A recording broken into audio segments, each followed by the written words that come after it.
ഇത് mass Motors Malappuram. ഇന്ന് നമുക്ക് ഹോണ്ട ആക്റ്റീവ 125 വണ്ടി ജനറൽ സർവീസ് ആയിട്ട് വന്നതാണ്. 23,000 കിലോമീറ്റർ ഓടിയിട്ടുണ്ട്. 23,927 കിലോമീറ്റർ വണ്ടി ഓടിയാണ്. അപ്പോൾ ജനറൽ സർവീസ് എഞ്ചിൻ ഓയിൽ മാറ്റാം. പിന്നെ ബാക്ക് സൈഡിൽ നിന്ന് ചെറിയ സൗണ്ട്, അത്രയാണ് കംപ്ലയിൻറ്റ് വർക്കായിട്ട് പറഞ്ഞത്. നമ്മളതിൻ്റെ ബാക്ക് ബ്രേക്കിൻ്റെ ഭാഗം തൊട്ട് നമ്മൾ ഡീറ്റെയിൽ ആയിട്ട് ചെക്ക് ചെയ്ത് പോകുന്നുണ്ട്. ബാക്ക് ബ്രേക്കിൻ്റെ ലൈനറൊക്കെ നമ്മൾ ചെക്ക് ചെയ്യാനും ബ്രേക്ക് ഹബിൻ്റെ ഉള്ളിൽ പൊടി ക്ലീൻ ചെയ്യാനൊക്കെ ആയിട്ട് നമ്മൾ അയച്ചിട്ടുണ്ട്. ബ്രേക്ക് ലൈനർ അത്യാവശ്യം ഉപയോഗിക്കാനുണ്ട്. ബ്രേക്ക് ക്യാമൊക്കെ ഒന്ന് അയച്ച് ഗ്രീസ് ചെയ്ത് നമുക്ക് റീസെറ്റ് ആക്കാം. ബാക്ക് വീലിൻ്റെ വീൽ പിടിപ്പിക്കുന്ന ഷാഫ്റ്റ് ഉണ്ട്, അതിൻ്റെ ബെയറിങ്ങിൻ്റെ പ്ലേ ഒക്കെ ചെക്ക് ചെയ്ത് നല്ല വേറെ കംപ്ലയിൻ്റ് ഒന്നുമില്ല. ഗിയർ ബോക്സിന് ഓയിലൊക്കെ ഓക്കെയാണ്. പിന്നെ അതേപോലെ നമ്മളതിൻ്റെ എയർ ഫിൽറ്റർ ക്ലച്ച് സൈഡൊക്കെ ചെക്ക് ചെയ്യുന്നുണ്ട്. എയർ ഫിൽറ്ററൊക്കെ നമ്മളൊന്ന് ക്ലീൻ ചെയ്യാനൊക്കെ ആയിട്ട് അയച്ചാണ്. കമ്പനി ഫിൽറ്ററാണ്, കുറച്ച് പൊടിയൊക്കെ ഉണ്ട്. തൽക്കാലം നമുക്കൊന്ന് ക്ലീൻ ചെയ്ത് കുറച്ച് ക്ലീനാക്കി റീസെറ്റ് ചെയ്യാം. പിന്നെ അതേപോലെ ക്ലച്ച് സൈഡ് നമ്മൾ ചെക്ക് ചെയ്യുന്നുണ്ട്. ക്ലച്ചിനകത്തേക്ക് നമ്മൾ നോക്കുമ്പോൾ ക്ലച്ചിനകത്ത് അത്യാവശ്യം നല്ല രീതിയിൽ തന്നെ ക്ലച്ച് എനിക്ക് തോന്നുന്നു ഈ ഇടയ്ക്കൊന്ന് അയച്ചാനായിട്ട് കാണില്ല. അത്യാവശ്യം നല്ല രീതിയിൽ തന്നെ പൊടി കാര്യങ്ങളൊക്കെ ഉണ്ട്. അപ്പോൾ അതൊക്കെ ഒന്ന് നീറ്റായിട്ടൊന്ന് ക്ലീൻ ചെയ്തെടുക്കണം. അതേപോലെ ക്രാങ്ക് ഷാഫ്റ്റിലും ക്ലച്ച് ഷാഫ്റ്റിലും സൈഡിൽ ഓയിൽ സീൽ കാര്യങ്ങളൊക്കെ വരുന്നുണ്ട്. അപ്പോൾ നിലവിൽ വേറെ കംപ്ലയിൻ്റ് ഒന്നുമില്ല.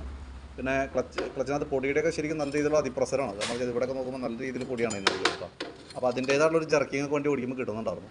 അപ്പോൾ ഫുള്ളായിട്ടൊന്ന് ക്ലീൻ ചെയ്യുക, ക്ലച്ച് യൂണിറ്റ് ഗ്രീസ് ചെയ്യുക, റീസെറ്റ് ആകുക. പിന്നെ അതിൻ്റെ വേരിയേറ്റർ ബോഡി ബോസ് ഡ്രൈവ് അടക്കം വരുന്ന യൂണിറ്റാണ്. അതിൻ്റെ ഓരോ പാർട്ടാണ് ക്ലച്ചിൻ്റെ കേട്ടോ. അപ്പോൾ നിലവിൽ ഓരോന്നും നമ്മൾ ഡീറ്റെയിൽ ആയിട്ട് ചെക്ക് ചെയ്തുകൊണ്ട് വേറെ കംപ്ലയിൻറ്റ് കാര്യങ്ങളൊന്നുമില്ല. തേമാനം ഈ റോഡൊക്കെ ചെറിയ തേമാനം തുടങ്ങിയിട്ടുണ്ട്, പക്ഷേ കംപ്ലയിൻറ്റ്സ് എന്ന് പറയാവുന്ന ഒരു രീതിയിലേക്കൊന്നും ആയിട്ടില്ല. പിന്നെ നമുക്ക് അതിൻ്റെ ബെൽറ്റിൻ്റെ കണ്ടീഷൻ നോക്കുന്ന സമയത്ത് ബെൽറ്റ് ഓൾറെഡി പൊട്ടിയിരിക്കണം കേട്ടോ. അപ്പോൾ ബെൽറ്റ് കൈയോടെ മാറ്റിക്കളയാം. കാരണം ഈ ഭാഗമൊക്കെ നല്ല രീതിയിൽ നല്ല ഡീപ്പായ രീതിയിലേക്കുള്ള പൊട്ടൽ വന്നിട്ടുണ്ട്. അപ്പോൾ അത് നമ്മൾ കൈയോടെ മാറ്റിയിട്ടിരിക്കുന്ന പ്രോബ്ലം എന്ന് വെച്ചാൽ ഇപ്പോൾ വണ്ടി ഓടുന്നതോറും പെട്ടെന്ന് കംപ്ലയിൻറ്റ്സ് കൂടുതൽ വരും, പെട്ടെന്ന് പൊട്ടിപ്പോവുകയും ചെയ്യും. എന്തായാലും അടുത്ത സർവീസ് വരെ എന്തെങ്കിലും കിടക്കില്ല. അപ്പോൾ കൈയോടെ നമുക്കത് മാറ്റിയിടാം. പിന്നെ ക്ലച്ച് കവറിൻ്റെ ഉള്ളിലായാലും അത്യാവശ്യം നല്ല രീതിയിൽ തന്നെ എടുത്ത് തരുന്നുണ്ട്. പൊടിയൊക്കെ ഉണ്ട്. അപ്പോൾ ഒന്ന് നീറ്റായിട്ട് ക്ലീൻ ചെയ്യണം. കിക്കറിൻ്റെ വീലൊക്കെ ഒന്ന് അഴിച്ച് ഗ്രീസ് ചെയ്ത് റീസെറ്റ് ചെയ്യാം. പിന്നെ അതേപോലെ നമ്മൾ എഞ്ചിൻ ഓയിൽ മാറ്റുന്നുണ്ട്. പിന്നെ എഞ്ചിൻ ഹെഡിൻ്റെ അവിടെ ആയാലും വേറെ പറയത്തൊക്കെ ലീക്കേജ് ഒന്നുമില്ല. ആക്സിലേറ്ററിൻ്റെ കേബിളൊക്കെ നോക്കി വേറെ കംപ്ലയിൻ്റ് ഒന്നുമില്ല.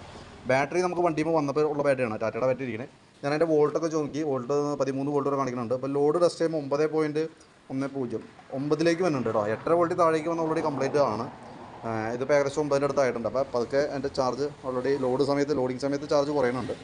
പിന്നെ നമ്മൾ ഫ്രണ്ടിലേക്ക് വന്ന് ഫ്രണ്ടിലത്തെ വീൽ ബെയറിങ് കാര്യങ്ങളൊക്കെ ചെക്ക് ചെയ്തു. നിലവിൽ വേറെ ഡാമേജ് കാര്യങ്ങളൊന്നുമില്ല. ഫ്രണ്ട് ബ്രേക്കിൻ്റെ പാഡ് സെറ്റൊക്കെ നമ്മൾ ചെക്ക് ചെയ്യാൻ വേണ്ടിയിട്ടും ക്ലീൻ ചെയ്യാനൊക്കെ അയച്ചാണ്. അപ്പോൾ ബ്രേക്ക് പാഡ് ഫുള്ള് തീർന്നേക്കാണ്. ഈ സൈഡൊക്കെ നോക്കിയാൽ ഇതാണ് എൻ്റെ ഇൻഡിക്കേഷൻ ലൈനാണ്. ഈ സൈഡിലേക്ക് വരുമ്പോൾ ഇത് ഫുള്ള് തീർന്നേക്കാണ്. അപ്പോൾ ബ്രേക്ക് പാഡ് മാറ്റിയിടണം കേട്ടോ. കാരണം ഞാൻ ഇതല്ലെങ്കിൽ ഇപ്പോൾ ഡിസ്ക് പ്ലേറ്റുമ്പോൾ കയറി പിടിക്കാൻ തുടങ്ങും.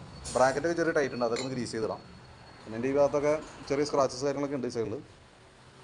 പിന്നെ നമുക്ക് ഈ ഭാഗത്തേക്ക് സ്പാർക്ക് പ്ലഗൊക്കെ ഒന്ന് അയച്ച് ക്ലീൻ ചെയ്യാനുണ്ട് കേട്ടോ. അപ്പോൾ നിലവിൽ കംപ്ലയിൻ്റ് ഒന്നുമില്ല, ഫ്രഷ് ആയിട്ട് തന്നെ ഇരിക്കണേ. അപ്പോൾ നിലവിൽ നമുക്ക് ജനറലായിട്ടുള്ള സർവീസാണ്. അതിൻ്റെ കൂട്ടത്തിൽക്കൂടെ നമുക്ക് അഡീഷണലായിട്ട് മാറ്റിയിട്ട് വേണ്ട ഭാഗം എന്ന് പറഞ്ഞാൽ ഒന്ന് നമുക്ക് ബെൽറ്റ് മാറ്റിയിടണം.